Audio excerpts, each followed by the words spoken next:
Amigos, el presidente de Ucrania ha grabado oficialmente un mensaje en video. Y es la primera vez que observo que las palabras no son especialmente seleccionadas o consideradas.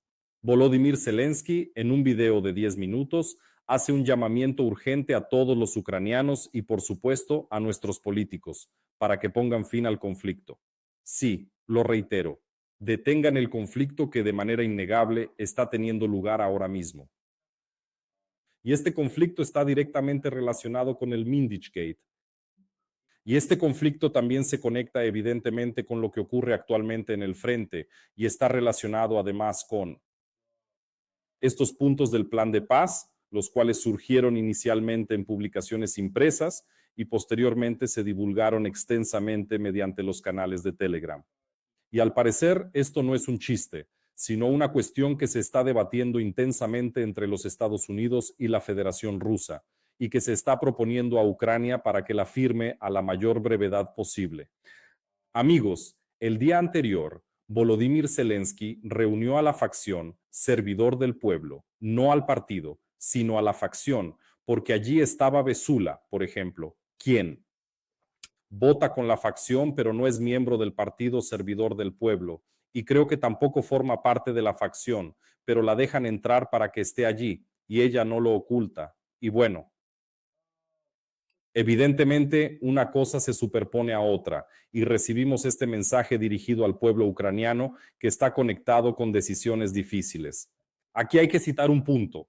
Ahora, comienza Volodymyr Zelensky, es uno de los momentos más importantes de nuestra historia.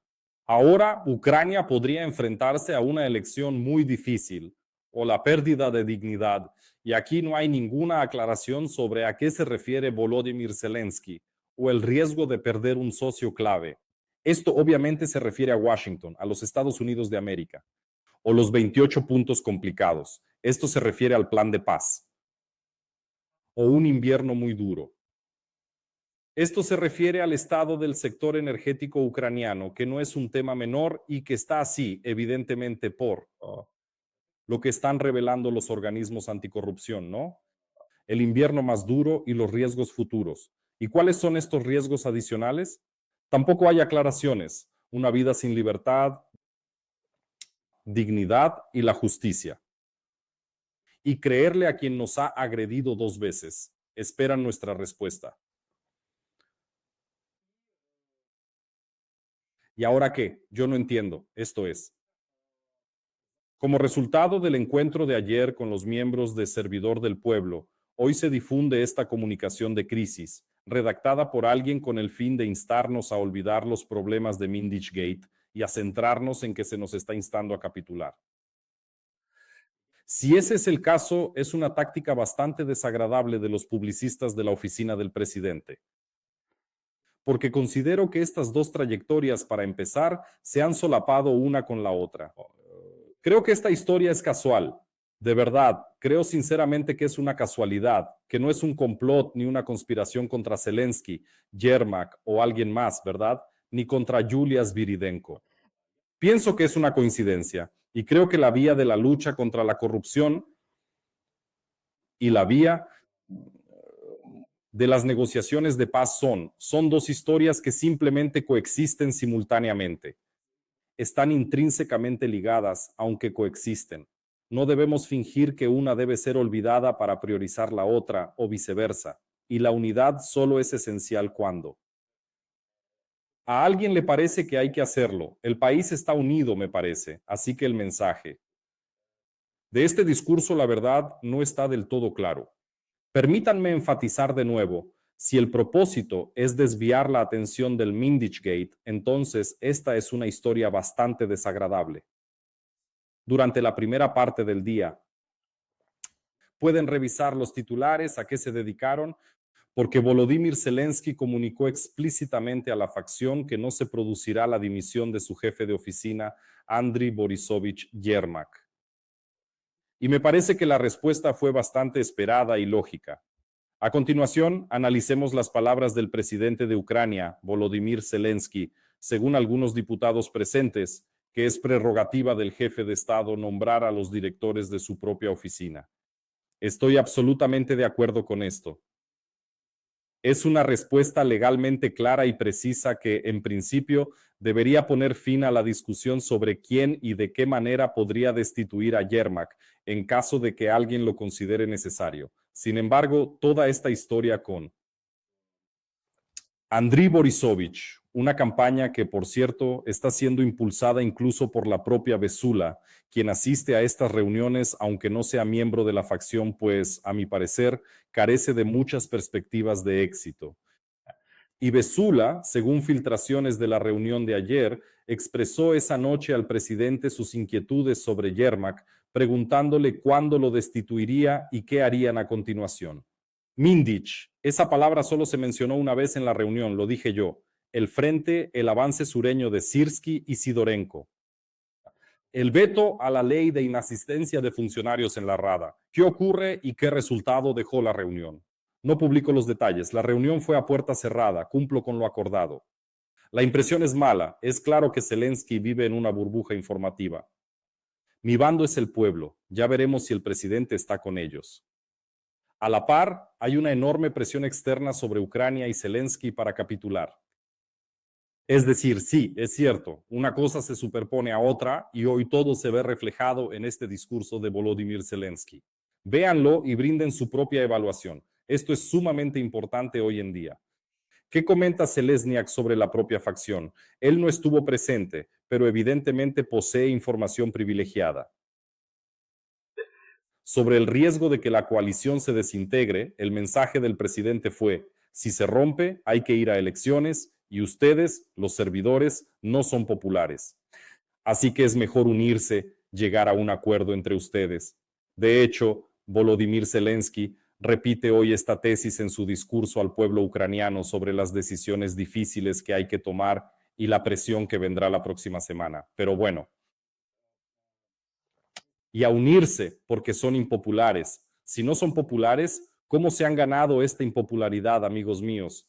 ¿Y cómo van a poder agruparse? Y probablemente, estos rumores que ya difunde el diputado Honcharenko, quien narra la existencia de una presunta conspiración en el Partido Servidor del Pueblo,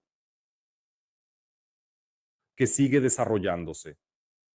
Y no son afirmaciones sin fundamento. La publicación de Poturayev acerca de una coalición de unidad, de rescate nacional o de cualquier otra índole implica que un sector de los servidores, incluso tras oír al presidente, persiste en su idea.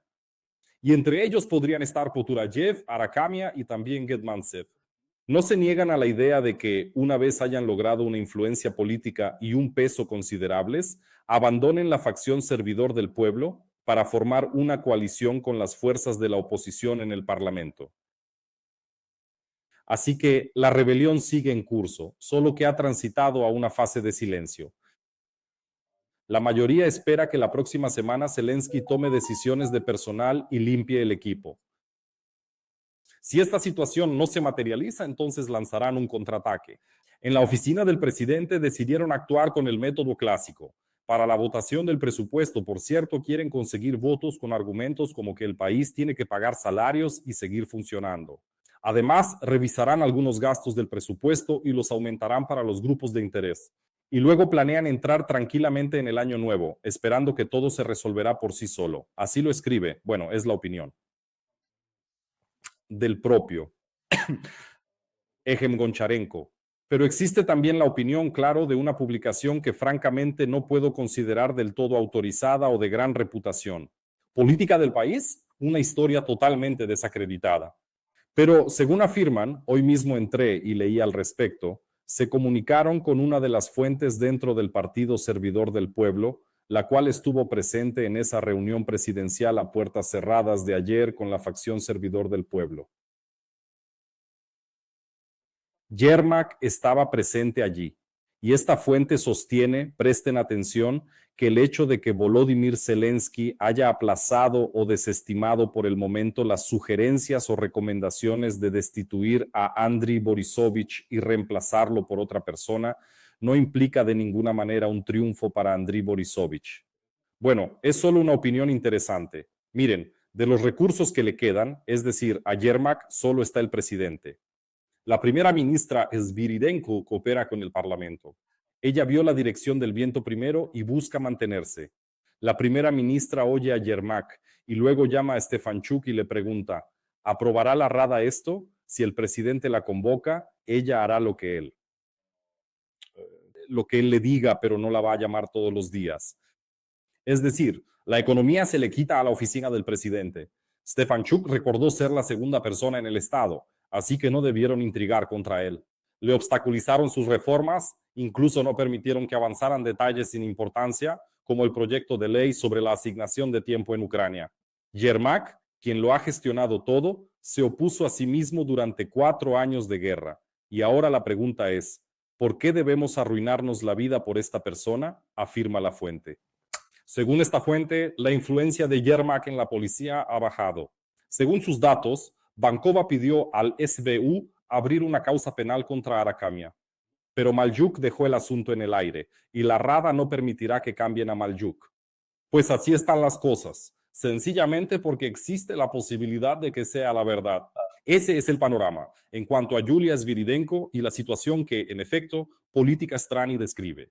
Que escriban pero utilizan alguna fuente, lo que significa que esta fuente les reveló algo. Es decir, la historia, la desestabilización en torno a Yulia Sviridenko, quien ahora habla con Stefanchuk y demás.